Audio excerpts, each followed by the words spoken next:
35. Callahan n'est pas ici, déclara Jimmy d'un ton sans appel. Ils avaient fouillé la maison de fond en comble. Ben fut bien obligé de se rendre à l'évidence. Barlow l'a eu, lui aussi. Il regarda les débris de croix qu'il avait ramassés. C'était la croix de Callahan. Il ne leur restait plus que ça de lui. Ben et Jimmy en avaient retrouvé les morceaux à côté des corps des Petrie. Les têtes d'Henry et de June Petrie avaient été envoyées l'une contre l'autre avec une telle force qu'ils en avaient eu le crâne fracassé. Ben, se rappelant la force surhumaine de Madame Glick, fut pris d'une soudaine envie de vomir. « Viens, » dit-il à Jimmy. « Il faut qu'on couvre les corps. Je l'ai promis à Marc. »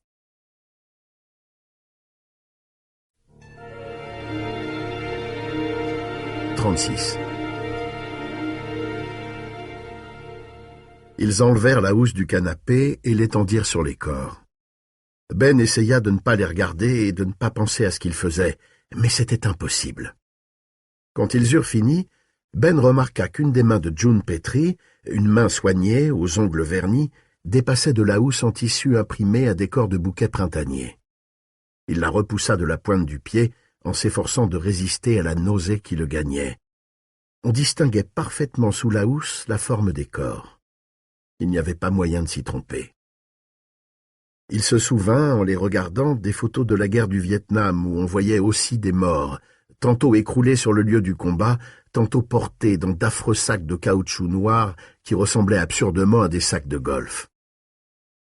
Ils prirent chacun une brassée de bûches de frêne et descendirent l'escalier menant au sous-sol. La cave avait été le royaume d'Henry Petrie, et tout y reflétait sa personnalité. 3 spots puissants étaient suspendus au-dessus du grand établi. Coiffés d'abat-jour métalliques, ils projetaient leurs faisceaux lumineux sur le rabot, la scie sauteuse, la scie circulaire, le tour et la ponceuse électrique. Ben vit qu'Henry Petrie avait entrepris de construire un colombier, destiné sans doute à prendre place dans le jardin au printemps. Le plan était là, fixé aux 4 coins par des maslottes. C'était du travail honnête, mais sans imagination, et qui maintenant resterait inachevé. Le plancher avait été balayé depuis peu, mais l'air restait imprégné d'une bonne odeur de sueur. « Ça ne marchera jamais, » fit remarquer Jimmy. « Je le sais bien, » dit Ben. « Un tas de bois !» ricana Jimmy en ouvrant les bras pour laisser tomber les bûches. Elles roulèrent au sol et s'entremêlèrent comme des baguettes d'un mikado géant. Jimmy partit d'un rire hystérique. « Jimmy, il faut bien... » Mais le rire de Jimmy était comme un fil tranchant, coupant net son envie d'argumenter. « Tu crois sérieusement que nous allons éradiquer le mal armés de quelques bûches trouvées derrière la maison des Petrie ?» railla Jimmy. « Et pourquoi pas quelques pieds de chaise et des battes de baseball pendant qu'on y est? Tu as une meilleure idée ?» Jimmy le regarda et, au prix d'un effort considérable, réussit à se maîtriser. « Une putain de chasse au trésor. Fais 40 pas vers le nord dans le champ de Charles Griffin et regarde sous le grand rocher. Quelle foutaise! Par contre, on pourrait se tirer. Ça, ce serait une idée. Tu veux renoncer? C'est ça que tu veux? Non, mais il n'y aura pas qu'aujourd'hui, Ben. Il nous faudra des semaines pour les anéantir tous, à supposer qu'on y arrive. Est-ce que tu pourras tenir le coup? Est-ce que tu pourras faire des centaines et des centaines de fois ce que t'as fait à Suzanne? Est-ce que tu iras les chercher jusque dans leurs placards et leurs terriers puants? Est-ce que tu auras la force de les traîner dehors, hurlant et gigotant, et de leur enfoncer ton pieu dans le cœur? Et est-ce que tu pourras le faire jusqu'en novembre sans devenir cinglé? Ben réfléchit et se trouva incapable de répondre dans un sens ou dans l'autre. « Je ne sais pas, » dit-il. « Et le gosse, comment veux-tu qu'il tienne le coup? Il sera bon pour l'asile. Maintenant parlons pas, c'est sûr qu'il y résistera pas. Et qu'est-ce que nous ferons quand la police du Maine commencera à se demander ce qu'on fout à Salem? Qu'est-ce que nous leur dirons? Un instant, je vous prie, que je finisse d'empaler cette sangsue? Tu as pensé à tout ça, Ben? Comment veux-tu que j'y ai pensé? Nous n'avons jamais eu le temps d'y réfléchir. » Ils se rendirent compte soudain qu'ils étaient là, face à face, en train de s'affronter violemment. « Oh là !» fit Jimmy. « Doucement. » Ben baissa les yeux. « Pardonne-moi. Non, c'est de ma faute. Il faut dire qu'on est sous pression. Barlow doit compter là-dessus pour nous faire perdre les pédales. » Il passa la main dans ses cheveux roux et jeta un coup d'œil distrait autour de lui. Son regard se fixa sur un objet posé sur l'établi à côté du plan d'Henry Petrie. Il le prit. C'était un crayon gras. « Peut-être que c'est comme ça qu'il faut faire, » murmura-t-il pensivement. « Comment ? Écoute, Ben, tu vas rester ici et te mettre à fabriquer des pieux. Si on veut réussir, il faut s'organiser. Toi, tu seras le chef de production. Marc et moi, nous ferons de la recherche. Nous fouillerons systématiquement la ville et nous les trouverons comme nous avons trouvé Mike. Je marquerai au crayon gras les endroits où ils se sont réfugiés et demain nous y retournerons avec les pieux. Est-ce qu'ils ne vont pas voir les marques et filer ailleurs? Je ne crois pas. Madame Glick ne m'a pas semblé avoir beaucoup de suite dans les idées. Je pense qu'ils obéissent surtout à leur instinct. Il se pourrait qu'ils finissent par se douter de quelque chose et par mieux se cacher, mais au début, ils se laisseront prendre à tous les coups, j'en suis sûr. Et pourquoi est-ce que je n'irai pas, moi? Parce que je connais la ville et que la ville me connaît, comme elle a connu mon père. Les habitants de Salem encore en vie aujourd'hui se cachent dans leur maison. Si c'est toi qui frappes à leur porte, ils ne répondront pas, alors que si c'est moi, la plupart ouvriront. Et puis, je connais les bonnes cachettes, les huttes où s'abritent les vagabonds du côté des marais et les sentiers où vont se planquer les amoureux. Tu ne connais pas tout ça, toi. Sais-tu comment on fait marcher un tour? Oui. Jimmy avait raison, c'était évident. Et pourtant, Ben ne put s'empêcher de se sentir coupable d'éprouver un tel soulagement à la pensée qu'il n'aurait pas à les affronter, eux. Ok, on s'y met. Il est midi passé. Ben alla vers l'établi, puis s'arrêta et regarda Jimmy. « Si tu veux attendre une demi-heure, je pourrais te donner 5 ou 6 pieux à emporter avec toi. » Jimmy réfléchit un instant, puis baissa les yeux.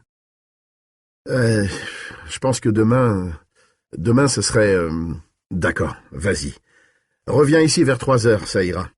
À cette heure-là, l'école sera déserte et on pourra aller y jeter un coup d'œil. » Entendu. Jimmy traversa la pièce et commença à monter les marches. Quelque chose, l'ombre d'une idée ou d'une intuition, le fit se retourner. Il voyait Ben à l'autre bout de la cave, travaillant sous la lumière crue des spots si parfaitement alignés. Quelque chose, et puis ce fut tout. Il descendit quelques marches. Ben arrêta le tour et le regarda. « Il y a autre chose ?»« Ouais, » fit Jimmy. « Je l'avais sur le bout de la langue, mais je n'arrive pas à m'en souvenir. » Ben fronça les sourcils. « Quand j'étais dans l'escalier et que je me suis retourné pour te regarder, il y a eu un déclic, mais maintenant c'est parti. » C'était important? Je n'en sais rien. Il se dandinait d'une jambe sur l'autre, essayant de rattraper son idée.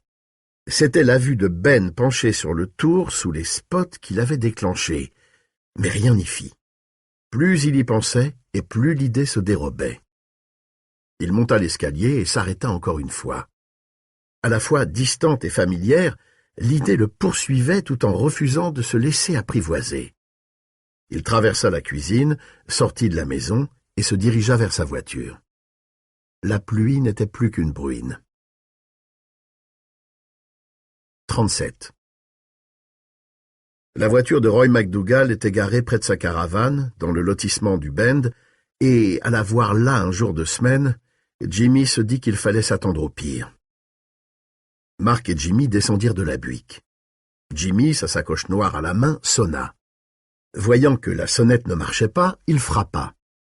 Personne ne vint ouvrir, et il n'y eut pas le moindre mouvement dans la caravane voisine, 25 mètres plus loin. Il y avait pourtant là aussi une voiture. Jimmy essaya d'ouvrir la contre-porte. Elle était verrouillée. « Prends le marteau, Marc. Il est sur le siège arrière de la voiture. » Marc alla le chercher, et Jimmy brisa le carreau de la contre-porte à côté de la poignée. Il passa la main par le trou et poussa le verrou. La porte intérieure n'était pas fermée à clé. Ils entrèrent. L'odeur était bien reconnaissable, une odeur de mort et de putréfaction. Les narines de Jimmy se contractèrent dans l'effort, vain, de repousser cette agression olfactive. L'odeur était moins forte que dans la cave de Marston House, mais elle restait tout aussi répugnante. Les effluves putrides de chair en décomposition, bain-marie d'humeur et de sécrétion. Un souvenir d'enfance remonta à la mémoire de Jimmy. C'était pendant les vacances de printemps. Il était parti avec ses camarades en bicyclette ramasser des canettes de bière et des bouteilles de soda qui jonchaient le sol après la fonte des neiges, pour se faire un peu d'argent de poche. Dans l'une des bouteilles, un soda à l'orange, il avait aperçu un petit mulot décomposé qui, attiré par le sucre de la boisson, s'était retrouvé piégé. L'odeur de la charogne s'était infiltrée dans ses narines. Jimmy avait aussitôt détourné la tête et avait vomi. C'était cette même odeur de fermentation, écœurante, âcre, fourmillante. De nouveau, il sentit son cœur se soulever. « Ils sont ici, » dit Marc. « C'est sûr. » Ils fouillèrent systématiquement la caravane, la cuisine, le coin repas, le salon, les 2 chambres, en prenant garde de n'oublier aucun placard. En ouvrant celui de la chambre des parents, Jimmy aperçut une forme indistincte et eut un sursaut. Mais ce n'était qu'un tas de linge sale. « Pas de cave ?» demanda Marc. « Non, mais il y a peut-être sous la caravane un espace où l'on peut se glisser. » Ils firent le tour de la construction et repérèrent une petite trappe ménagée dans les fondations sommaires. Elle était fermée avec un vieux cadenas qui sauta au 5e coup de marteau. Quand le battant s'ouvrit, l'odeur les frappa de plein fouet. « Ils sont là », dit Marc. Jimmy passa la tête à l'intérieur et aperçut 3 paires de pieds à l'alignement. Les premiers portaient des bottes de travail, les seconds des pantoufles tricotées, et les troisièmes, tout petits, étaient nus. Quelle touchante scène de famille, pensa Jimmy, versant momentanément dans l'humour noir. Tout à fait une scène pour le Reader's Digest. Non, c'était pas vrai. Il n'allait tout de même pas enfoncer un pieu dans le cœur d'un bébé. Il fit une croix au crayon gras sur la trappe et ramassa le cadenas brisé. « Allons à côté, » dit-il. « Attends, » suggéra Marc. « Laisse-moi en sortir un. » Pourquoi faire? Peut-être que la lumière du jour va les tuer. Peut-être qu'on n'aura pas besoin d'utiliser les pieux. Jimmy sentit poindre un espoir. « Ouais, d'accord. Lequel? »« Pas le bébé, » répondit tout de suite Marc. « L'homme. Tu prendras un pied, moi l'autre. »« Ok, » dit Jimmy la bouche sèche. Marc se mit sur le ventre et se faufila à l'intérieur. Il saisit une botte de Roy McDougall et tira dessus. Jimmy le suivit, rampant avec difficulté dans le réduit, le dos frottant contre la paroi au-dessus de lui. Luttant contre la crise de claustrophobie qui le gagnait, il empoigna l'autre botte. En conjuguant leurs efforts, ils parvinrent à extraire le corps de Roy McDougall et l'exposèrent à la lumière blanchâtre et à la bruine. Ce qui suivit fut atroce. Dès que la lumière frappa son visage, McDougall commença à se débattre, comme un homme qu'on tire de son sommeil malgré lui. Ses pores exsudaient un liquide qui se transformait aussitôt en vapeur, et sa peau était jaune et fripée. Ses yeux roulaient sous ses paupières closes. Sa lèvre supérieure se retroussa, découvrant des incisives pointues comme celles d'un berger allemand. Lentement, comme dans un rêve, il agitait les pieds, battait des bras, ouvrait et fermait les poings. Quand une de ses mains frôla la chemise de Marc, l'enfant se rejeta en arrière en poussant un cri de dégoût. Enfin, il réussit à se mettre sur le ventre et rampa vers son abri. Ses bras, ses genoux, son visage creusaient des sillons dans la terre détrempée. McDougall s'était mis à halter de façon arythmique. Un type de respiration appelé dyspnée de Cheyne-Stokes, nota Jimmy, dès que le soleil avait frappé sa peau. Ce phénomène, ainsi que l'étrange exsudation d'humeur, cessa sitôt qu'il eut rejoint l'ombre. « Ferme !» dit Marc d'une voix étranglée. « Je t'en prie, ferme vite !» Jimmy referma la trappe et remit de son mieux la serrure cassée. L'image de McDougall s'agitant convulsivement sous la lumière le hantait. Elle le hanterait pour le restant de ses jours. Dût-il vivre 100 ans?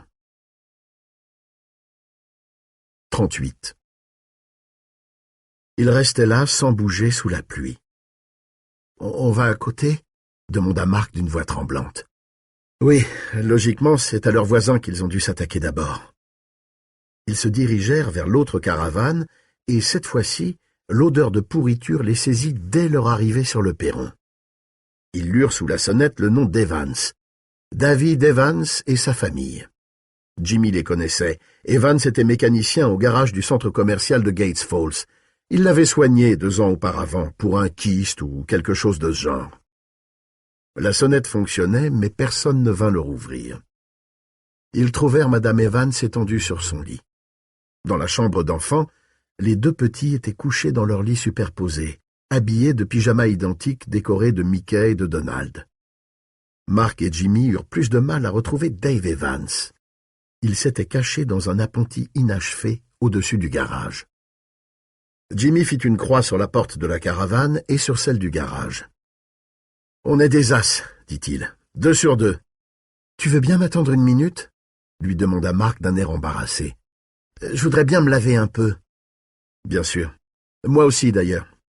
Les Evans ne se formaliseront pas si nous nous servons de leur salle de bain. » Ils remontèrent dans la caravane.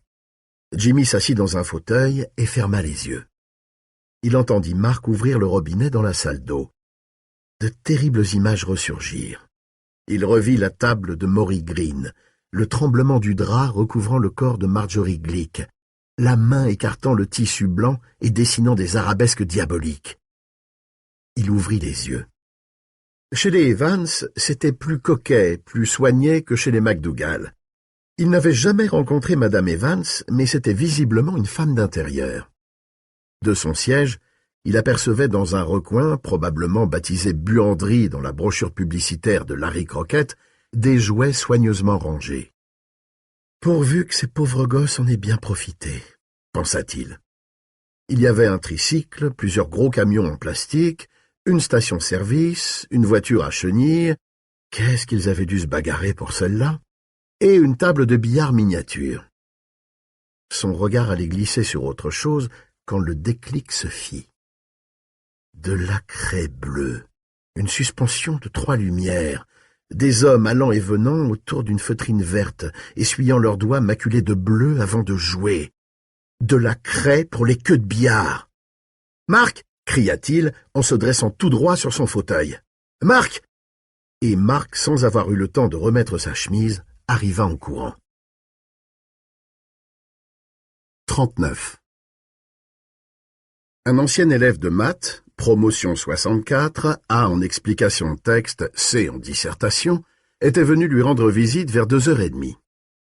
En voyant les livres amoncelés sur le lit et sur la table de nuit, il lui avait demandé s'il préparait un doctorat en sciences occultes. Matt ne se souvenait plus s'il s'appelait Herbert ou Harold. Pour tromper la tante, Matt lisait « Disparition mystérieuse » quand cet Herbert Harold était entré dans sa chambre. Cette interruption était la bienvenue. Il regardait constamment le téléphone dans l'espoir de l'entendre sonner, même s'il savait qu'il était bien trop tôt pour avoir des nouvelles des autres, puisque l'expédition à l'école de Brock Street était prévue pour 3 heures de l'après-midi. Il brûlait de savoir ce qui était arrivé au père Callahan. Et la journée filait à une vitesse vertigineuse. On disait pourtant que le temps s'écoulait au ralenti dans un hôpital. Il se sentait tout mou et cotonneux, comme un vieillard, et, il devait bien se rendre à l'évidence, il en était un désormais. Il entreprit de rendre compte à son élève de sa dernière trouvaille, l'histoire de Mommsen, petite ville du Vermont. Cette histoire était d'autant plus intéressante qu'elle ressemblait étrangement à celle de Salem. Les habitants ont disparu les uns après les autres, expliqua-t-il à Herbert Harold, qui étouffa un bâillement. C'était une petite ville comme bien d'autres, perdue au fin fond du Vermont, et à laquelle on n'accédait que par la Nationale 2 et la Régionale 19. Au recensement de 1920, elle comptait 312 habitants. En août 1923, une femme de New York s'est inquiétée, n'ayant plus reçu de lettre de sa sœur depuis 2 mois. Elle et son mari ont fait alors le voyage, et ils ont été les premiers à alerter la presse, même s'il est évident que les gens du coin étaient au courant des disparitions depuis un certain temps déjà. La sœur et son époux étaient partis comme le reste de la population. Les maisons et les granges étaient laissées à l'abandon, intactes. On a même retrouvé dans une salle à manger le dîner servi. L'affaire, à l'époque, a fait sensation. Pour ma part, je n'oserais pas passer une nuit là-bas. L'auteur du livre dit que les gens des villes environnantes racontent de bien étranges histoires sur Mommsen. Des histoires de gobelins, de fantômes, Et on peut voir encore aujourd'hui des croix et des signes magiques peints sur les portes des étables. Regarde, voici une photo du centre-ville, si on peut l'appeler ainsi. Une épicerie, une pompe à essence et un magasin de fournitures agricoles. Qu'est-ce que tu en penses? Herbert Harold regarda la photo avec un intérêt poli. Une petite ville, très ordinaire, quelques maisons et quelques magasins. Des toits écroulés, sans doute à cause du poids de la neige en hiver. Des petites bourgades comme ça, il y en avait à la pelle en Amérique, mais le voyageur qui les traversait le soir après 8 heures et qui voyait les trottoirs vides et les fenêtres noires eût été bien en peine de dire si leurs habitants étaient morts ou vivants. En vieillissant, ce pauvre prof perdait vraiment la boule. C'était comme sa vieille tante qui, les 2 dernières années de sa vie, s'était persuadée que sa fille lui avait tué son petit perroquet chéri et le lui avait servi en pâté. Les vieux se font quelquefois de drôles d'idées. C'est intéressant, mais je ne crois pas... Il regarda Matt. Monsieur Burke? Monsieur Burke, qu'est-ce qu'il y a? Êtes-vous... Oh mon Dieu, où est l'infirmière?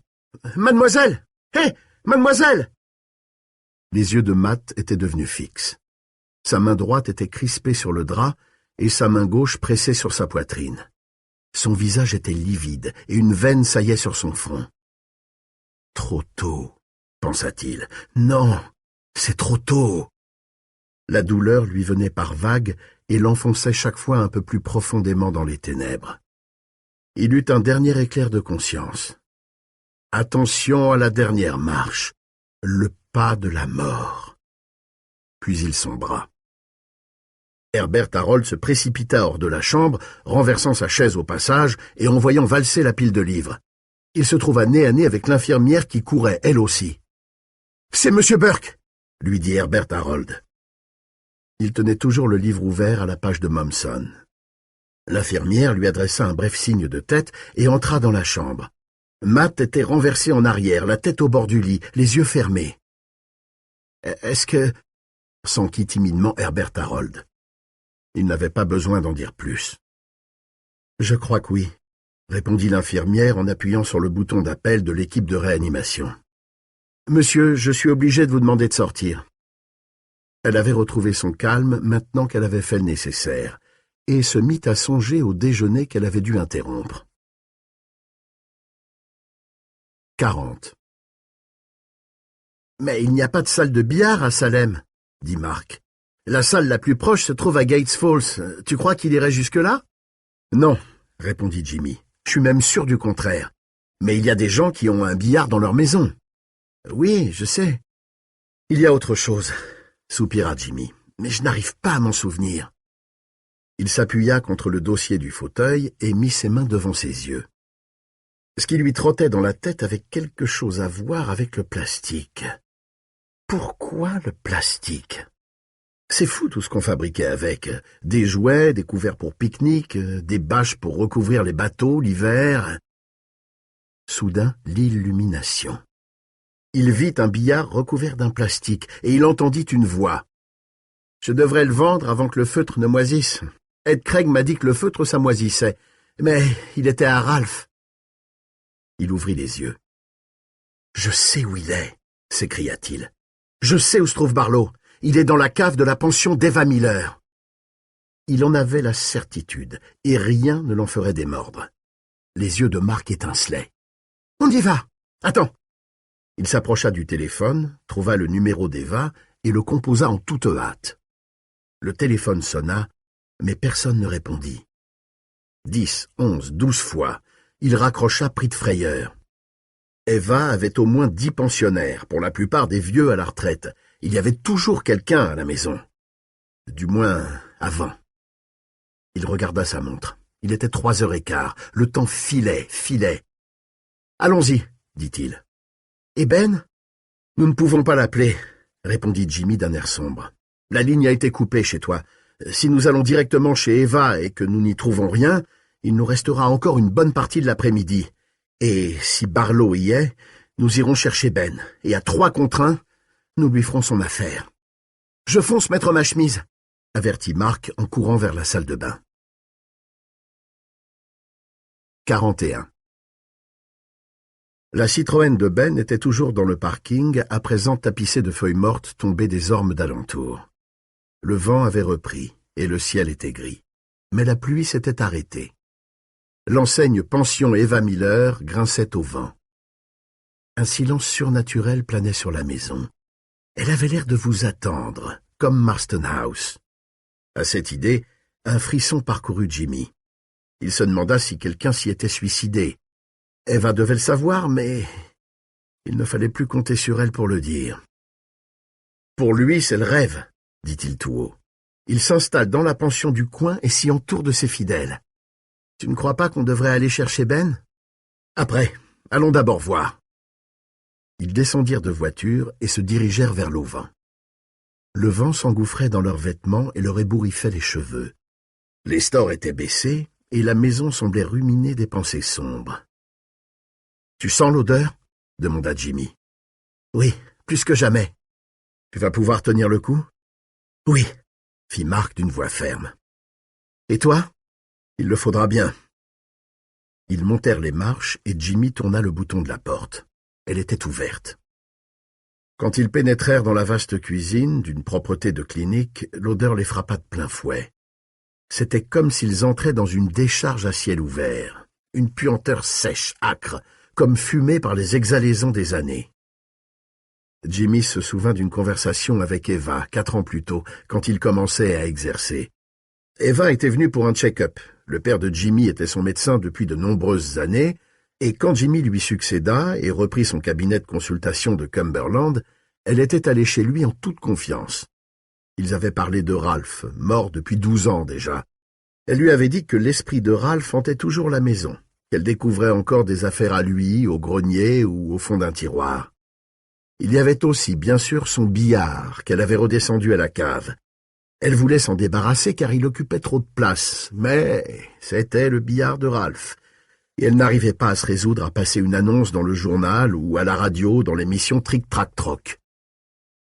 Ils arrivèrent devant la porte de la cave. Jimmy l'ouvrit. L'odeur était asphyxiante. Jimmy appuya sur l'interrupteur, mais Barlow s'était arrangé pour que l'électricité ne marche pas, évidemment. « Cherche un peu, » dit-il à Mark. « Il doit bien y avoir une lampe torche ou des bougies quelque part. » Mark se mit à farfouiller dans les tiroirs. Il remarqua que le porte-couteau au-dessus de l'évier était vide, mais n'y prêta pas attention, du moins pas sur le coup. Son cœur battait à se rompre. Il se rendit compte qu'il avait atteint la limite de ses forces. Son cerveau ne fonctionnait plus, il ne réagissait que par réflexe. Il croyait tout le temps voir quelque chose bouger au bord de son champ de vision, mais lorsqu'il tournait la tête, il n'y avait plus rien. Un militaire aurait reconnu là les signes avant-coureurs de cet effondrement physique et moral qui frappe si souvent les soldats en première ligne. Il poursuivit ses recherches, avisa dans le couloir une commode qu'il inspecta méthodiquement et finit par y trouver une longue torche à 4 piles. « J'en ai une, Jimmy !» cria-t-il en retournant vers la cuisine. Il entendit quelqu'un trébucher sur des marches, puis un bruit sourd de chute. La porte de la cave était grande ouverte. Les hurlements commencèrent. « 42. Quand Mark remonta dans la cuisine, il était 5h moins 20. Son t-shirt était barbouillé de sang et ses yeux avaient perdu toute expression. Et tout à coup, il se mit à hurler. Le hurlement partit de ses entrailles, monta le long de sa gorge et jaillit de sa bouche grande ouverte. La folie s'était emparée de lui. Il fallait s'en délivrer. Alors il hurla jusqu'à ce que sa voix se brise et qu'une douleur atroce, perçante comme une lame, vienne bloquer sa gorge. Mais quand il eut fini d'exorciser sa peur, son horreur, sa rage et sa tristesse, l'angoisse demeura. Barlow était en bas, et la nuit approchait. Il alla sur le perron, et face au vent, respira à longs traits. Ben, il fallait qu'il aille le chercher. Mais un engourdissement bizarre lui mettait du plomb dans les jambes. À quoi bon? Barlow allait gagner. C'était fou de leur part d'avoir voulu lui résister. Tout comme Suzanne et le père Callahan, Jimmy avait payé le prix de son audace. « Non, tu ne vas quand même pas trésigner !» Tout chancelant, il descendit les marches du perron et grimpa dans la buick. Les clés étaient sur le tableau de bord. « Va chercher Ben.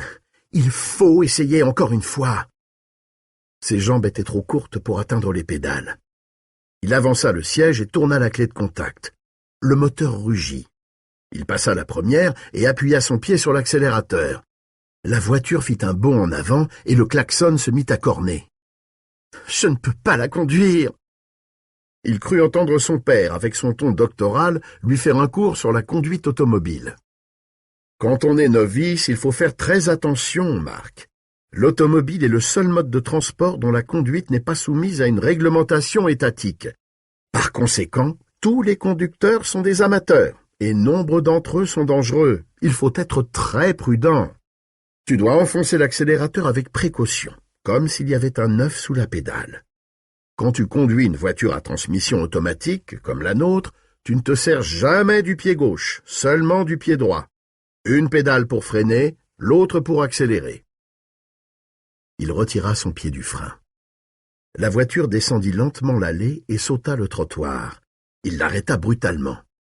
Le pare-brise s'était embué. Il le frotta avec son bras et ne réussit qu'à l'opacifier davantage. « Saloperie de bagnole !» grommela-t-il. Haussant son cou pour arriver à voir par-dessus le volant, il repartit, avança par saccades, monta sur le trottoir d'en face en faisant son demi-tour et se retrouva enfin sur le chemin de sa maison. Sa main droite tâtonna pour trouver le bouton du poste et le tourna à fond. Les larmes roulaient sur ses joues. 43. Ben descendait Jointner Avenue à pied quand il vit apparaître la Buick beige de Jimmy qui avançait par à-coups et tanguait de droite et de gauche comme un bateau ivre. Il fit un grand signe et elle vint se ranger tant bien que mal au bord de la chaussée. Absorbé par la fabrication des pieux, Ben avait laissé passer l'heure, et quand il regarda sa montre, il était déjà presque 4h10. Il débrancha le tour, prit quelques pieux, les glissa dans sa ceinture et monta téléphoner.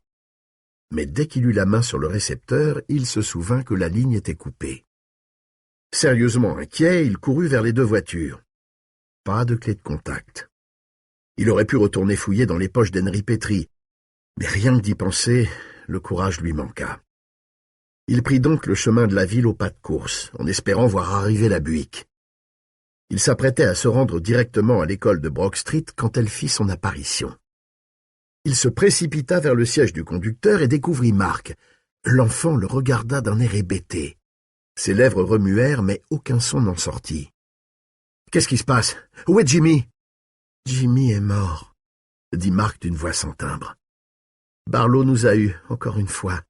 Il est caché quelque part dans la cave de Madame Miller. Jimmy s'y trouve aussi.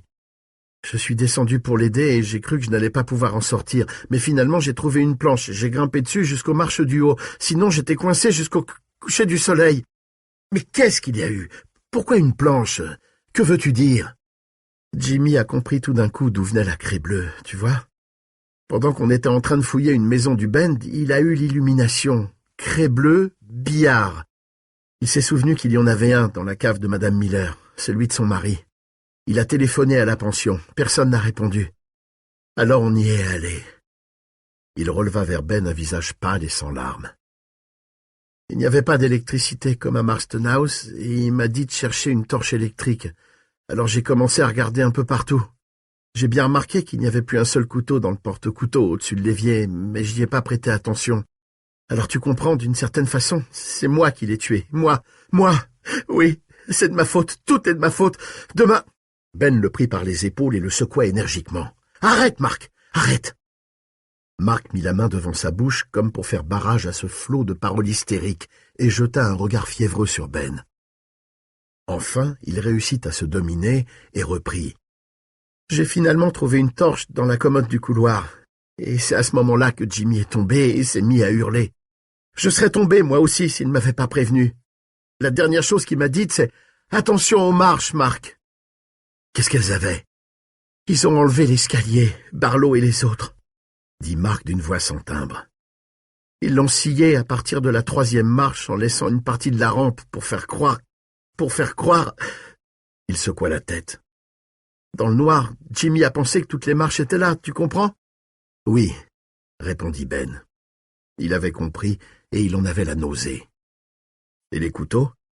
Ils les ont mis au pied de l'escalier, la pointe en l'air, en fixant les lames sur des panneaux de contreplaqué qu'ils ont posés par terre. Ah, mon Dieu!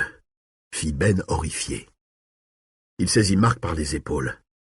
Tu es sûr qu'il est mort, Marc? Oui, sûr.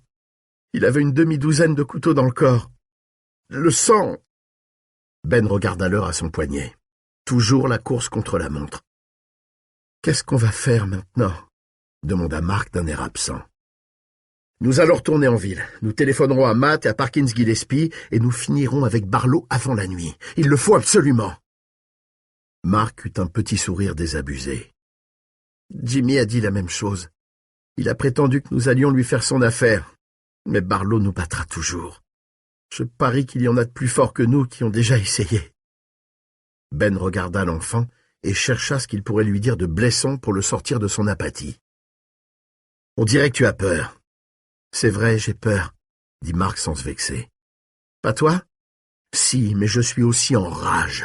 Barlow m'a pris la fille que j'aimais. Nous avons perdu Jimmy. Et toi, tu as perdu ton père et ta mère.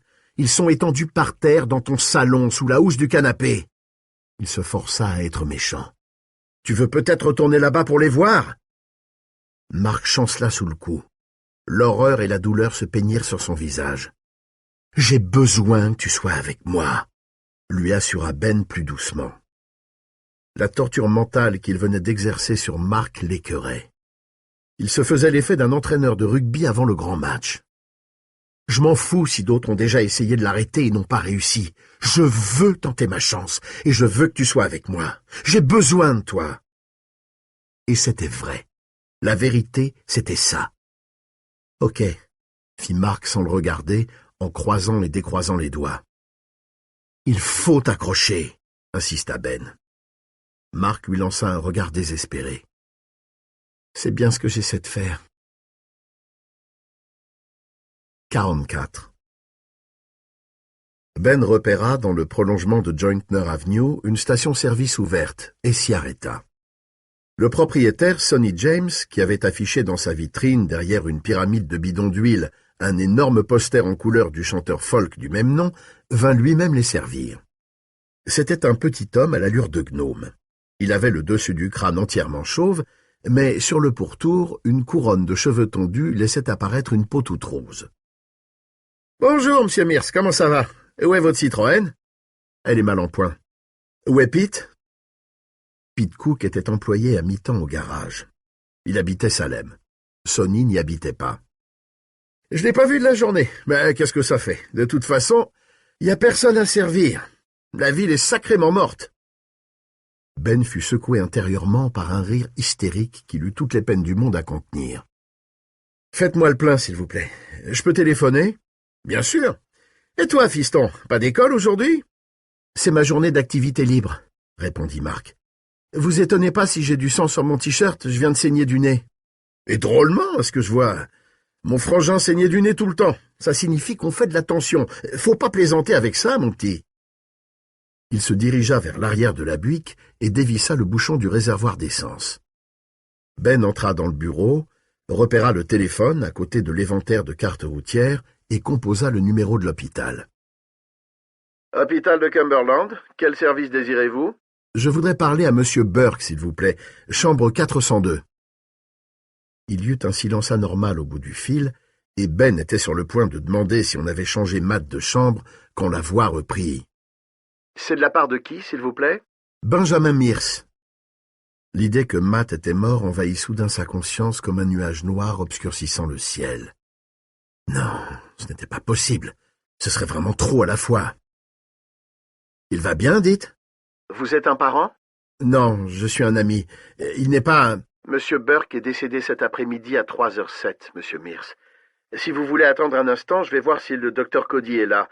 Il pourra peut-être... La voix continuait, mais Ben ne l'écoutait plus, bien qu'il gardât le récepteur collé à l'oreille. Il mesurait brusquement l'ampleur de la perte subie. Matt était leur ultime recours. Comment s'en tirerait-il sans ses conseils? Il avait succombé à une défaillance cardiaque, une mort naturelle. Dieu lui-même s'était détourné d'eux. Marc et moi, plus que nous deux maintenant. Suzanne, Jimmy, le père Callahan, Matt, tous disparus. La panique le saisit, mais il la refoula de son mieux, en silence. Il raccrocha, sans y prendre garde, au beau milieu d'une question de la réceptionniste, et sortit du bureau. Il était 5h10, et à l'ouest, les nuages commençaient à se disperser. « Ça fait $3 tout rond !» dit Sonny d'une voix joviale. « Dites, c'est bien la bagnole du docteur Cody. Chaque fois que je vois une voiture avec un papillon de Toubib, ça me fait penser à un film où on voyait une bande d'escrocs voler des voitures de Toubib parce que... » Ben lui tendit 3 billets d'$1. « Je suis navré, Sonny, mais il faut qu'on file, j'ai des emmerdes. » Le front de Sonny se plissa. « Mince alors, monsieur Mears, je suis embêté pour vous. Des mauvaises nouvelles du type qui publie vos bouquins? »« Oui, c'est à peu près ça. » Il se glissa derrière le volant, claqua la portière, démarra, et laissa Sonny planté au bord de la route. Marc lança un regard scrutateur à Ben. « Matt est mort, n'est-ce pas? »« Oui, d'une crise cardiaque. »« Comment le sais-tu? »« Je l'ai vu à ta tête. » Il était 5h15. 45. Parkins Gillespie se tenait sur le perron du poste de police. Il fumait une Pall Mall en regardant le ciel à l'ouest. À contre-cœur, il reporta son attention sur Ben Mears et Mark Petrie. Le policier avait un visage gris et morne, comme ces verres d'eau trouble que l'on vous sert dans les mauvais restaurants. « Comment ça va, monsieur Gillespie » s'enquit Ben. « On fait aller » répondit le policier. Il s'abîma dans la contemplation d'un filet de peau qui se détachait sur le pourtour de l'ongle de son pouce. « Je vous ai vu repasser tout à l'heure. La dernière fois, je crois que c'est le gamin qui conduisait et qui débouchait de Railroad Street. C'était bien le cas? »« Oui, » répondit Marc. « Tu as failli être réduit en bouillie. Il s'est fallu d'un cheveu pour que tu ne percutes le gars d'en face. »« Monsieur Gillespie, » reprit Ben, « on voudrait vous parler de ce qui se passe. » Parkins Gillespie cracha son mégot sans lâcher des mains le petit parapet. Le regard au loin, il marmonna avec détachement. « Je ne veux rien savoir. » Ben et Marc le dévisagèrent avec de grands yeux. « Nolin ne s'est pas montré aujourd'hui, » poursuivit-il avec le même calme et détachement. « À mon avis, je ne le reverrai pas. Il a appelé hier soir pour dire qu'il avait vu la voiture de Homer McCaslin sur Deep Cut Road. Ouais, je crois bien qu'il a dit sur Deep Cut. Il n'a pas rappelé depuis. » D'un air morose, avec la lenteur et la mollesse d'un homme sous l'eau, il plongea la main dans la poche de sa chemise pour en sortir une autre Pall Mall. Il la fit rouler entre le pouce et l'index, songeur. « Ces saloperies vont finir par avoir ma peau, » déclara-t-il. Ben insista. « L'homme qui a acheté Marston House, monsieur Gillespie, il s'appelle Barlow. Il se trouve dans la cave d'Eva Miller en ce moment. »« Ah oui ?» répondit Parkins sans autre surprise. « C'est un vampire, n'est-ce pas?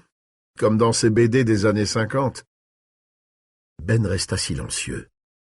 Il avait l'impression de vivre un long cauchemar, un cauchemar sans fin, animé par un mécanisme d'horlogerie inflexible, invisible, mais là, juste sous la surface des choses. « Je quitte la ville, » annonça Parkins. « Mes valises sont dans le coffre de ma voiture. J'ai laissé mon arme, mon gyrophare et mon étoile sur l'étagère. Défendre la veuve et l'orphelin, c'est terminé pour moi. Je vais chez ma sœur, à Kittery. J'espère que c'est suffisamment loin. » Ben s'entendit dire comme s'il s'était dédoublé de lui-même. « Espèce de lâche, de sale pleutre! La ville est encore en vie et vous vous barrez? »« Non, elle est morte, » répondit Parkins en allumant sa cigarette avec une allumette. « C'est pour cela qu'il est venu ici. Cet endroit est mort, comme lui. Ça fait 20 ans que cette ville est une charogne ambulante, et tout le reste du pays va y passer. On est allé, moi et Nolly, dans un drive-in à Falsmouth, il y a 2 semaines, juste avant qu'il ne ferme pour la saison. J'ai vu plus de sang et de morts dans ce seul western qu'en 2 ans de guerre de Corée. Et les gosses bouffaient du pop-corn et en redemandaient. » Il désigna d'un geste vague la bourgade, baignée par les rayons dorés du couchant. Un village enchanté. Être vampire, ça doit leur plaire, mais pas moi. Nolly va s'en prendre à moi ce soir, c'est sûr. Alors je m'en vais. Ben regarda le policier d'un air suppliant. Vous feriez mieux de faire comme moi, vous deux, ajouta Parkins. Remontez dans cette voiture et tirez-vous d'ici. Que vous soyez là ou pas n'y changera rien. Ça va continuer. Du moins pour un temps. Alors, à quoi bon lutter? C'est vrai, songea Ben. Pourquoi on fait ça? Ce fut Mark qui leur donna la raison. Parce qu'il est mauvais, monsieur Gillespie. Vraiment mauvais. C'est pour ça. Ah oui? Répondit Parkins. Il dodelina du chef et tira une longue bouffée sur sa cigarette. Bon, faites comme vous voulez. Il leva les yeux vers le lycée. Il n'y avait quasiment personne aujourd'hui en classe. Enfin, personne de Salem. Les cars scolaires sont arrivés en retard. Les gosses étaient malades. L'administration a appelé les familles, mais personne n'a décroché. Le surveillant général m'a téléphoné et je l'ai un peu calmé. C'est une espèce de gnome déplumé, arrogant et plein de certitudes. Bon, les profs sont là, eux. Forcément, ils habitent tous hors de la ville. Ils n'ont qu'à se faire court entre eux. Ben songea à Matt et reprit. Pas tous, certains vivent à Salem. Peu importe. Les yeux de Parkins se posèrent sur les pieux glissés dans la ceinture de Ben. Vous comptez avoir la peau de l'autre avec ça? Oui. Vous pouvez prendre mon fusil à pompe si vous voulez. Ce fusil, c'était une idée de Nolly. Il aimait sortir armé. Il adorait ça. Mais il n'y avait rien en ville, pas même une petite banque pour attirer des braqueurs. Il fera un bon vampire, j'en suis sûr, sitôt qu'il aura pris le coup de main. Mark regardait le policier avec une horreur grandissante. Il fallait s'en aller d'ici, arrêter ce supplice pour l'enfant. « Viens, Mark, annonça-t-il. Il a baissé les bras, il est fini. »« Oui, je suis fini, » concéda Parkins. De ses yeux pâles et inquiets, il jeta un regard circulaire sur la ville. « C'est calme, c'est sûr. J'ai vu Mabel Wertz épier la rue avec ses jumelles. Mais il n'y a pas grand-chose à voir aujourd'hui. Le spectacle, c'est pour ce soir. » Ben et Mark remontèrent dans la voiture. Il était 17h30. 46. Quand ils s'arrêtèrent devant l'église Saint-Andrew, il était 6h moins le quart. Présage funeste, l'ombre de l'église s'était allongée jusqu'à envelopper complètement le presbytère. Ben déversa le contenu de la sacoche de Jimmy sur le siège arrière de la voiture. Il prit toutes les petites bouteilles et les vida par la portière. « Qu'est-ce que tu fais ?»« Nous allons les remplir d'eau bénite, » dit Ben. « Viens. » Ils montèrent les marches de l'église. Mark était sur le point d'ouvrir la grande porte quand il s'arrêta. « Regarde ça !» s'exclama-t-il. La poignée de la porte était noircie et légèrement tordue, comme si elle avait été frappée par une forte décharge électrique. « Tu as une idée de ce qui s'est passé ?» demanda Ben. « Non, mais... » commença Mark. Puis il secoua la tête comme pour chasser une image d'épouvante. Ils entrèrent. L'église était sombre et fraîche. Il y régnait ce silence lourd de mystère propre à tous les lieux de culte en dehors des offices. De part et d'autre de la vaste allée centrale, 2 anges en plâtre miraient leurs visages sereins dans des vasques d'eau bénite. Ben glissa les fioles de Jimmy dans sa poche. « Passe-toi de l'eau sur le visage et sur les mains, » ordonna Ben. Mark le regarda décontenancé. « Est-ce que c'est pas un sacrilège? Non, pas aujourd'hui, sûrement pas. Allez, vas-y. » Ils plongèrent leurs mains dans les vasques et s'aspergèrent le visage comme on s'asperge d'eau froide au réveil pour se mettre en train. Ben avait sorti une première bouteille de sa poche et la remplissait lorsqu'une voix stridente résonna à l'autre bout de l'église. « Hé, vous là-bas! Qu'est-ce que vous faites ?» Il tourna la tête et vit une dame d'un certain âge, assise au premier rang et triturant fébrilement un rosaire. Elle portait une robe noire, sa combinaison dépassait et ses cheveux étaient tout décoiffés. « Où est le père Callahan? Qu'est-ce que vous faites ?» Sa voix était chevrotante, terrifiée. « Qui êtes-vous » demanda Ben. « Je suis madame Curless, la gouvernante du père Callahan. Où est-il? Qu'est-ce que vous faites ?» Elle se tordait les mains. « Le père Callahan n'est plus parmi nous. » murmura Ben aussi doucement que possible. « Oh !» s'exclama-t-elle en fermant les yeux. « A-t-il voulu combattre le mal qui frappe cette ville ?»« Oui, » dit Ben. « J'en étais sûr, » reprit-elle. « C'est un prêtre comme on n'en voit plus, notre père Callahan. Quand je pense qu'il y en avait à la paroisse qu'il disait qu'il n'arriverait jamais à la cheville du père Bergeron. Il y est bel et bien arrivé, et même mieux que ça, à ce que je vois. » Elle les regarda avec des yeux anxieux. Une larme roula le long de sa joue. « Il ne reviendra plus, n'est-ce pas ?»« Je ne sais pas, » dit Ben. « Les gens disaient qu'il buvait, mais a-t-on jamais vu un Irlandais ne pas aimer un peu la bouteille ? Il n'était pas de ces prêtres à l'eau de rose avec leurs cours de bigote et leurs fêtes paroissiales. Non, il valait mieux que ça. » Sa voix rauque montait, faisant résonner les voûtes. Une véritable profession de foi. « C'était un homme de Dieu !» Ben et Marc écoutaient sans rien dire. Plus rien de ce que cette journée de cauchemar leur réservait encore ne pouvait les surprendre. Ils ne se voyaient ni comme des anges exterminateurs, ni comme des sauveurs. Ils essayaient seulement de survivre. « Comment était-il la dernière fois que vous l'avez vu ? Fort et résolu ?»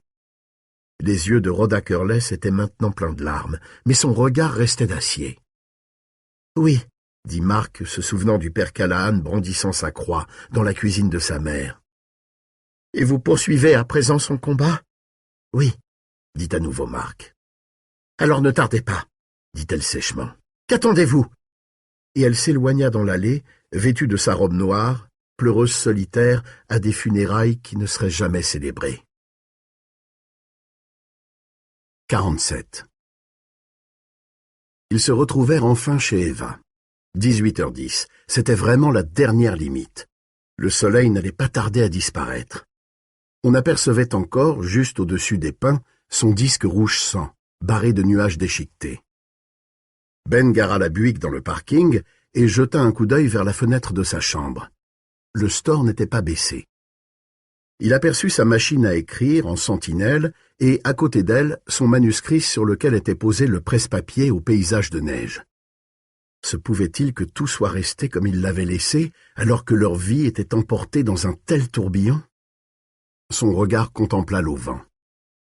Les deux fauteuils à bascule sur lesquels Suzanne et lui étaient assis lorsqu'ils avaient échangé leur premier baiser se trouvaient toujours côte à côte, au même endroit. La porte de la cuisine était restée grande ouverte. « Je ne peux pas, » murmura Marc. « Je ne peux vraiment pas. » Ses yeux s'étaient agrandis et vidés de toute expression. Il était recroquevillé sur son siège, les genoux sous le menton. « Il faut qu'on y aille tous les deux, » insista Ben, et il lui tendit 2 petites bouteilles d'eau bénite. Marc eut un mouvement de recul, comme s'il s'agissait de fioles de poison. « Viens, » reprit Ben. Il était à bout d'arguments. « Allez, viens !»« Non. »« Marc ?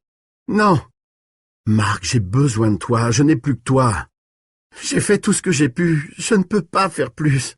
Tu ne comprends pas que je ne peux pas le regarder ? Marc, nous devons y aller ensemble, toi et moi, tu le sais bien. » Marc prit des bouteilles et les pressa contre sa poitrine en marmonnant. « Non, non, non !»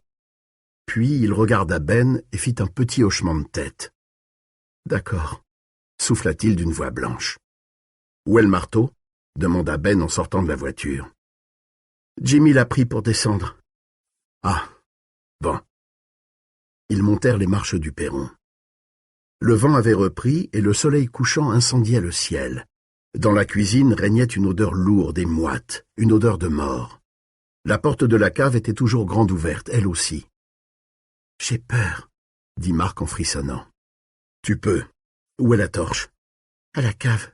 Je l'y ai laissée quand... » « Ah, bon. » Ils s'approchèrent de l'escalier. Comme Marc l'avait dit, on n'y pouvait déceler rien d'anormal. « Suis-moi, » dit Ben. « 48. Je vais à ma mort, songea Ben. Mais cette idée le laissa parfaitement indifférent. Elle lui était venue tout naturellement, et il n'y avait en elle ni peur ni regret. La présence envahissante du mal submergeait tout sentiment individuel, et c'est avec un calme presque surnaturel qu'il se laissa glisser sur la planche que Marc avait utilisée pour sortir de la cave. Il vit ses mains luire dans l'obscurité, comme s'il portait des gants phosphorescents. Il n'en fut pas étonné. Qu'être soit la fin de sembler, il n'y a qu'un seul empereur, l'empereur des crèmes glacées. Qui avait dit ça, lui ou Matt? Matt était mort, Suzanne était morte, Miranda était morte, et Wallace Stevens aussi. À votre place, je ne regarderais pas... Mais il avait regardé. Voilà à quoi on ressemblait à la fin. Une chose écrasée, brisée, d'où s'épanchaient toutes sortes de fluides de diverses couleurs. Ce n'était pas si terrible au fond, en tout cas, moins que l'autre mort qu'il vous réservait. Jimmy avait pris le pistolet de McCaslin. Il devait encore se trouver dans sa poche. Il le prendrait, et si le soleil se couchait avant qu'il puisse en finir avec Barlow, il s'en servirait. D'abord sur l'enfant, puis sur lui-même. Ce n'était pas la panacée, mais c'était mieux que d'être sa créature. Il atterrit sur le sol de la cave, puis aida Mark à descendre. Le temps d'un éclair, le regard de l'enfant se posa sur la forme sombre et recroquevillée. « Je ne peux pas le regarder, » dit-il d'une voix chevrotante. « Pas de problème, ne regarde pas. » Mark détourna la tête et Ben s'agenouilla auprès de Jimmy. Il écarta les planches de contreplaqué hérissées de lames de couteau, luisantes comme des crocs de dragon, puis, tout doucement, il retourna le corps du jeune médecin. « À votre place, je ne regarderai pas. »« Oh, Jimmy » voulut-il dire, mais les mots restèrent coincés dans sa gorge. Il soutint le corps de son bras gauche et de la main droite en retira les lames. Il y en avait 6, et Jimmy avait énormément saigné. Dans un coin de la pièce, sur un rayon, Ben vit quelques rideaux soigneusement pliés. Il les étendit sur le corps, après avoir récupéré le pistolet, la torche et le marteau.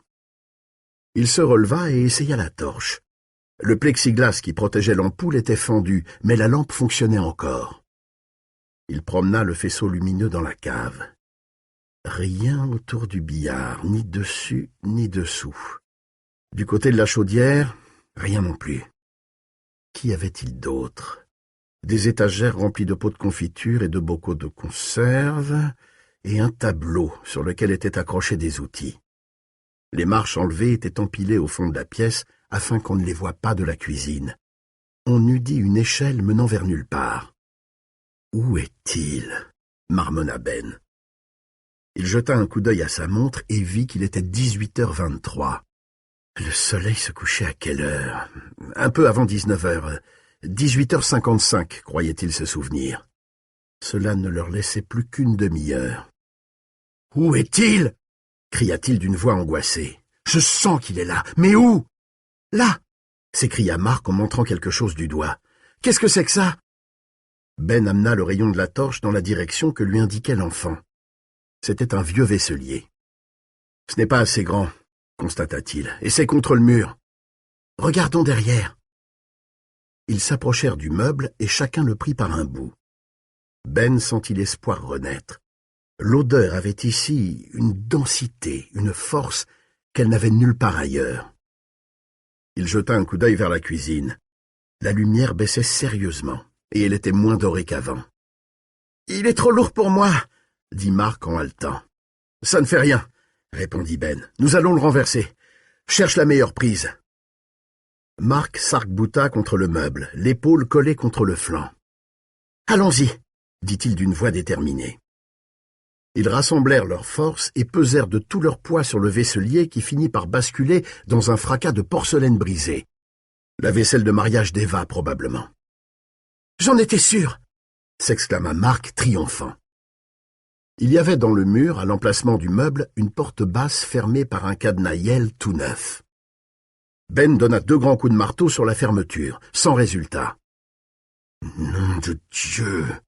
murmura-t-il doucement.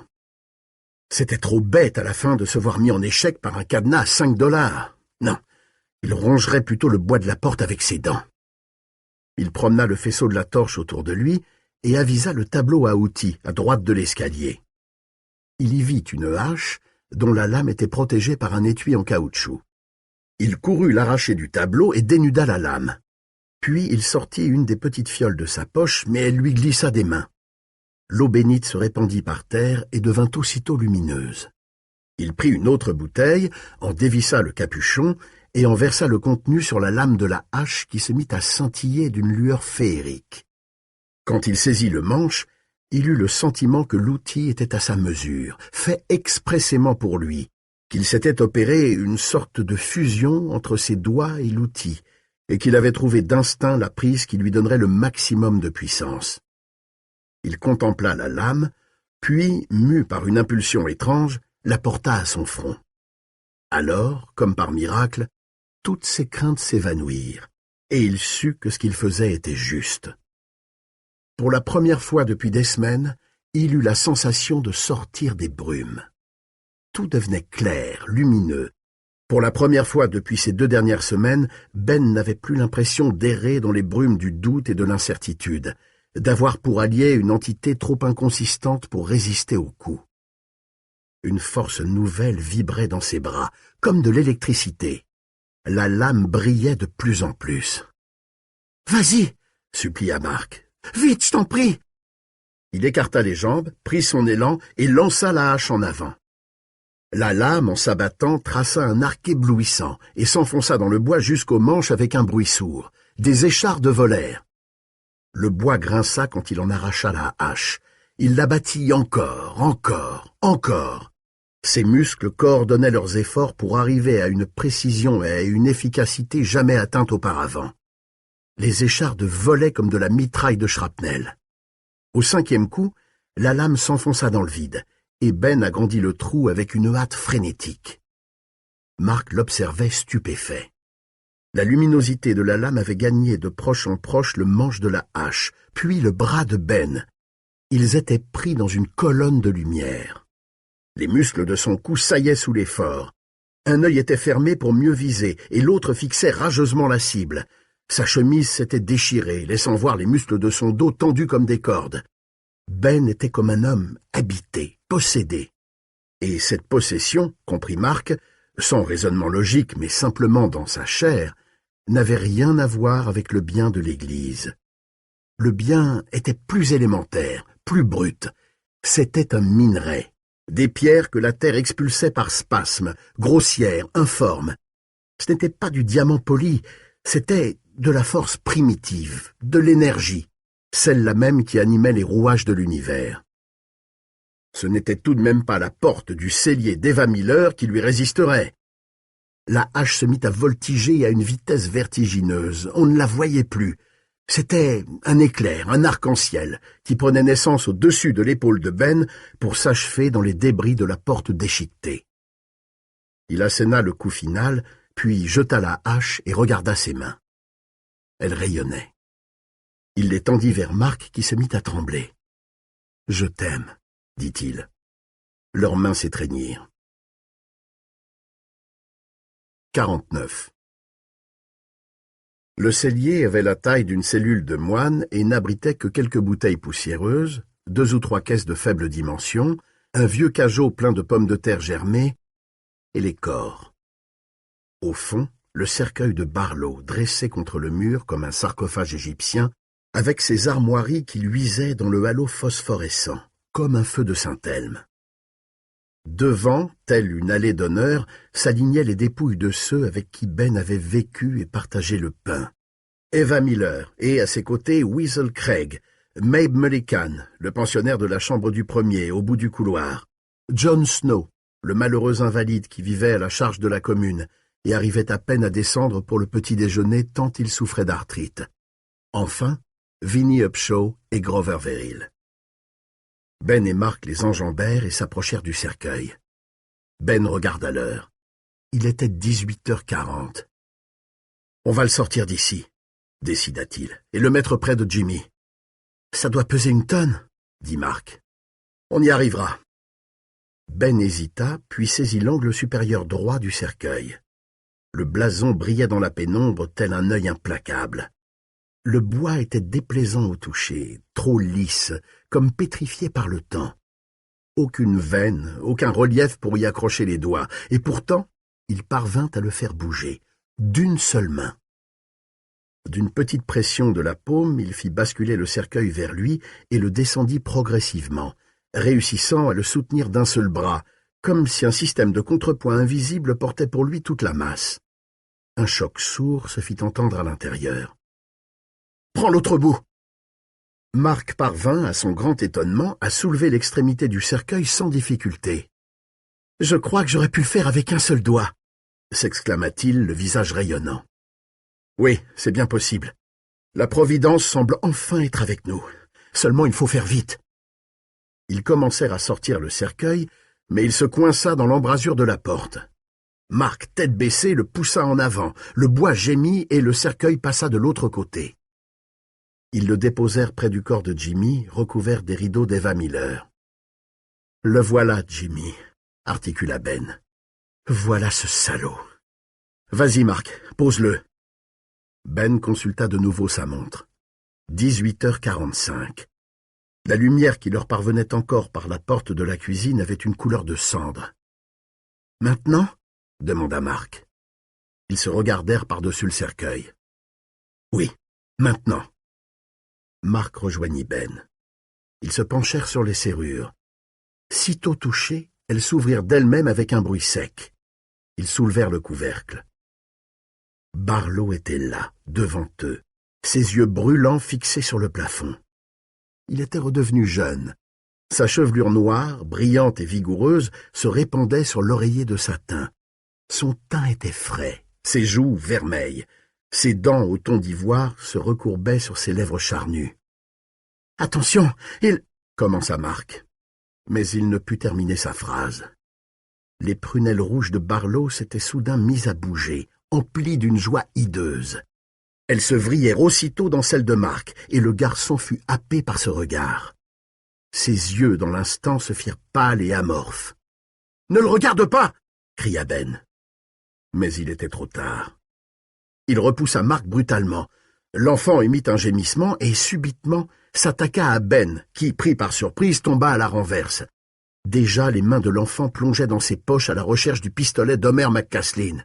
« Marc, non !» Mais l'enfant n'entendait plus rien. Son visage était un mur. Il continuait à gémir, comme un petit animal pris au piège. Il avait saisi le pistolet à deux mains. Ben se jeta sur lui et tenta de lui faire lâcher prise tout en faisant dévier le canon loin d'eux. « Marc !» rugit-il. « Marc, réveille-toi, pour l'amour du ciel !» Il ne put empêcher le canon de pointer vers sa tête, et le coup partit, lui frôlant la tempe. Il tint les mains de Marc serrées dans les siennes et lui décocha un coup de pied. L'enfant perdit l'équilibre et laissa échapper le pistolet. Il se précipita dessus en pleurnichant, mais Ben lui envoya à toute volée un direct dans les gencives. Il sentit les lèvres de l'enfant s'aplatir contre ses dents et ne put retenir un cri, comme s'il avait lui-même essuyé le coup. Marc tomba à genoux, et Ben envoya le pistolet à l'autre bout de la pièce d'un nouveau coup de pied. L'enfant se mit alors à ramper à quatre pattes vers l'arme, et Ben frappa encore. Dans un soupir, enfin, l'enfant s'effondra. Ben avait perdu tout son courage. Il ne se sentait plus possédé par une force surnaturelle. Il était redevenu Ben Mears, et il avait peur. Le carré de lumière, en haut des marches, avait tiré au violet. Sa montre marquait 18h51. Ben sentait son regard attiré irrésistiblement vers l'affreuse créature gorgée de sang couchée dans le cercueil. « Regarde-moi donc, espèce d'avorton.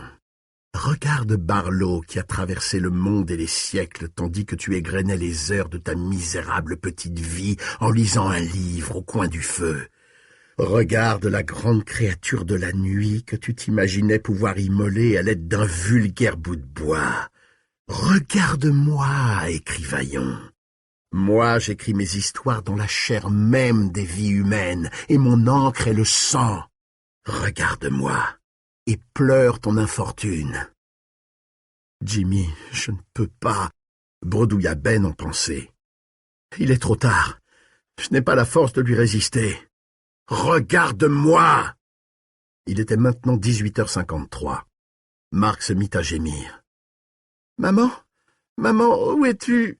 Ma tête me fait mal, il fait noir. »« Quant à celui-là, je le castrerai et il deviendra mon esclave. » Ben voulut s'emparer de l'un des pieux glissés dans sa ceinture, mais il lui échappa des mains. Il poussa un cri de désespoir. Dehors, le soleil avait abandonné Salem. Ses derniers rayons éclairaient tout juste encore le toit de Marston House. Il ramassa le pieu. Le marteau. Où était ce putain de marteau? À côté de la porte du cellier, quand il avait essayé de casser le cadenas. Il se rua au fond de la cave et le ramassa. Mark s'était redressé, sa bouche saignait. Il passa la main sur ses lèvres et regarda le sang d'un air stupéfait. « Maman !» cria-t-il. « Maman !» Il était 18h55. Le point de jonction entre le jour et la nuit. Ben revint en courant dans la cave déjà sombre, le pieu dans la main gauche, le marteau dans la main droite. Un rire triomphant retentit. Barlow se redressait dans son cercueil. Ses yeux de braise étincelaient d'une joie diabolique. Le regard de Ben, irrésistiblement attiré, rencontra les prunelles rouges, et sa volonté faiblit. Pourtant, d'un geste violent, en hurlant de rage, il souleva le pieu au-dessus de sa tête et l'abattit comme un éclair. La pointe acérée déchira la chemise de Barlow et pénétra dans la chair. Barlow poussa un cri. C'était un cri étrange, un hurlement de loup à l'agonie. La force du coup le fit retomber en arrière. Ses mains, recourbées comme des griffes, déchiraient convulsivement le vide. Ben donna un grand coup de marteau sur le pieu et Barlow poussa un nouveau cri. D'une main froide comme la tombe, il saisit la main gauche de Ben, celle qui tenait le pieu. Ben entra dans le cercueil et s'agenouilla sur le corps de Barlow, dont le visage était convulsé de haine et de douleur. « Arrête !» cria Barlow. « Voilà pour toi, salopard! Voilà pour toi !» sanglota Ben. Ben frappa de nouveau. Un geyser de sang jaillit, l'aveuglant pendant un instant. La tête de Barlow roulait furieusement d'un côté à l'autre de l'oreiller de satin. « Arrête! Tu ne peux pas faire ça! Tu n'oseras pas !» Le marteau s'abattit, encore et encore. Le sang gicla des narines de Barlow, son corps se tordit. Ses mains griffèrent les joues de Ben, lui arrachant des lambeaux de chair. « Laisse-moi !» Il asséna un dernier coup de marteau sur le pieu, et de la poitrine de Barlow jaillit cette fois du sang noir. En l'espace de 2 secondes, le corps se désagrégea. Trop vite pour que, plus tard, à la lumière du jour, on puisse y croire, mais pas assez pour que Ben ne reste pas hanté pour toujours par cette vision affreuse. La peau jaunit et se craquela comme un vieux parchemin. Les yeux devinrent vitreux et s'enfoncèrent dans les orbites. Les cheveux blanchirent et tombèrent en petits tas sur l'oreiller de satin. Le corps se ratatina. La bouche, en un terrifiant rictus, découvrit les dents de carnassier. Les ongles noircirent et se détachèrent. Bientôt, il ne resta plus des doigts que les os, encore sains de leur bague, griffant la paroi du cercueil, cliquetant comme des castagnettes. Un nuage de poussière s'éleva des fibres de la chemise.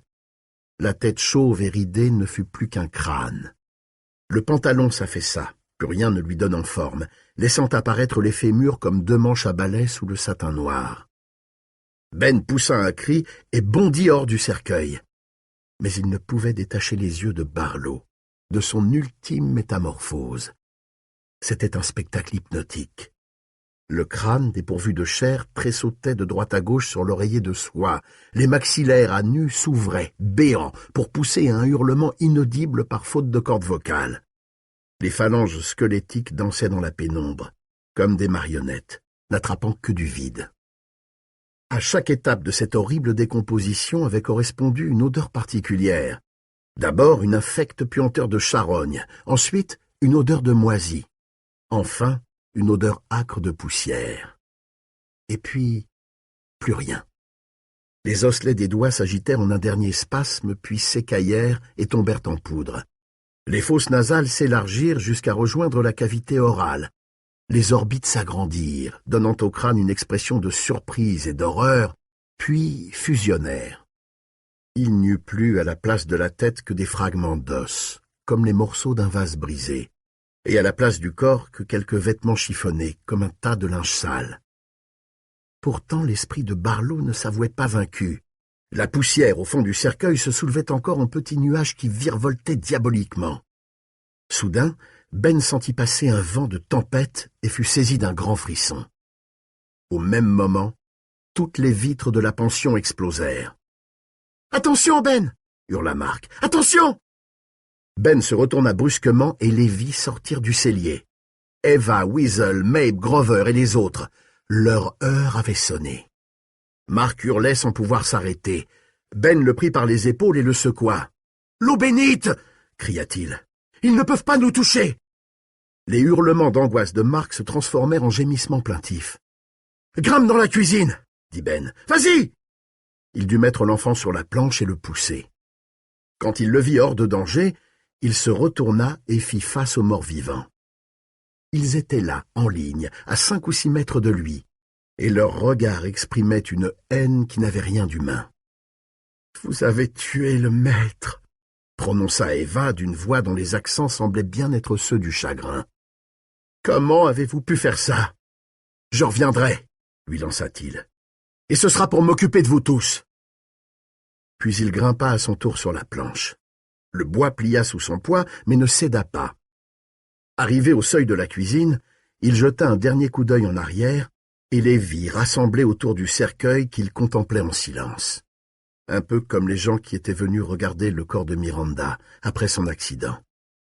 Il chercha Mark et l'aperçut sur le perron, couché à plat ventre à côté de la porte. 50. Ben se dit que l'enfant était évanoui, rien de plus, c'était vraisemblable. Son pouls battait régulièrement. Il le prit dans ses bras et le porta jusqu'à la Citroën. Il se glissa derrière le volant et mit le moteur en marche.